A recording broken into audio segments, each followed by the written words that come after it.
Assalamu alaikum warahmatullah, masu kallon mu barkanmu da wannan lokaci. So a wannan bidiyon na kawo mana Web3 jobs, ayyuka da mutum zai yi wadda idan har ka tsaya ka mai da hankali zaka samar ma kanka aiki ba tare da sai kana bin kafar wani ko kuma kana ta shan wahala ba. Zaka na making money online daga gidanka at comfort of your home.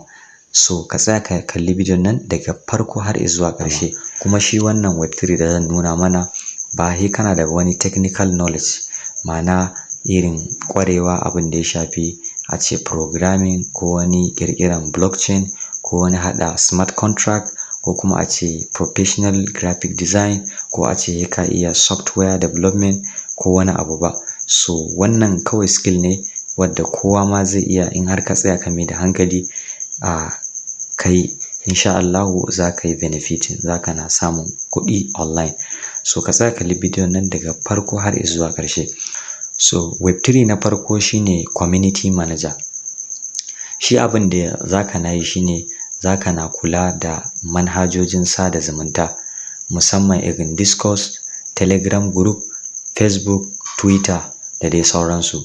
Za ka shiga ka yi creating ɗin profile ɗinka, ka sanya hotonka mai kyau, ka saka suna mai kyau, sannan ka faɗi cewa irin ayyukan da a cewa kai community manager ne na ɓangaren Web3. Sannan kana sanya update abubuwa da ya shafi a shi Web3 ɗin, kana farfaɗa mutane kaman ko wani update ka samu labari haka akan Web3 ko wani project ko wani news ya fito, so za ka na engaging, kana posting ba lallai da turanci ba, ko da yarenka na Hausa za ka na yi, mutane za su na karantawa, za su na engaging, kan zai sa za ka iya monetizing ɗin content ɗinka. Web3 jobs na biyu shine content creation. Kamar yadda muka sani, shi content creation wani tsari ne na bayanai, za ka faɗakar wa mutane imma ta hanyar rubutu, imma ta hanyar audio ko kuma ta hanyar video.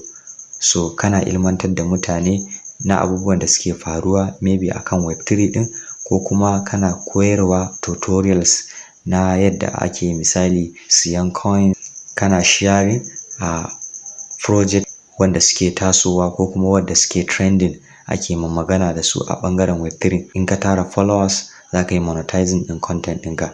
Akwai hanyoyi da dama da za ka iya monetizing, za ka rika samun kuɗi based on platform ɗin da kake ɗorawa. Kamar irin YouTube, in kana ɗaurawa idan ka cika criteria ɗinsu za su na biyan ka. Sa'annan shi Telegram groups, su ma kamfanin Telegram suna biya idan mutane suna engaging a group ɗinka. Sa'annan kuma ga su project ɗin ma kansu wanda kake tallata musu, akwai wanda suna da affiliated links. So duk wanda ya register through your affiliated link za su biya ka. Web3 jobs na uku shine customer support agent. Za ka zama wakili ne a customers, to ta yadda duk wani tambaya idan suka zo kai ne za ka na amsarin, whether live chat ne ko kuma voice call ne ko kuma ta email ne, za ka rika ba da amsoshi akan tambayoyi da mutane za su na yi akan wani project based on project ɗin da kake aiki da su. Kana taimakawa mutane ta ɓangaren yadda za su yi aiki da wallet, yadda za su na transaction, yadda za su na ta'ammali da wannan platform project ɗin. So duk wani lokaci, let's say duk sati ko kuma duk wata za su daga biyan ka. So Web3 job na hudu shine Web3 influencer or ambassador.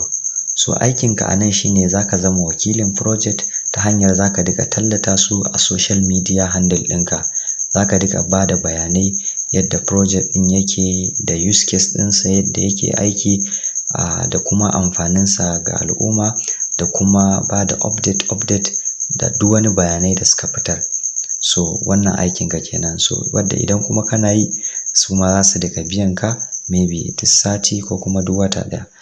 So Web3 na ƙarshe na biyar shine translator or localizer. So aikinka shine za ka rika fassara content na Web3, misali newspaper, labarai da suka fitar ko kuma wani blog abin da ya shafi Web3, kana fassara sa zuwa wani yare.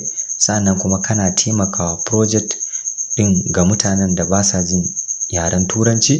Misali in kai Bahaushe ne, so za ka iya applying kana cewa kana fassara yaren turanci zuwa yaren hausa, domin hakan zai ƙara nausa project ɗinsu zuwa mutane da yawa wadda za su dinga ta'ammali da shi, wadda rashin jin yaren turanci zai sa ba za su yi amfani da wannan project ɗin ba.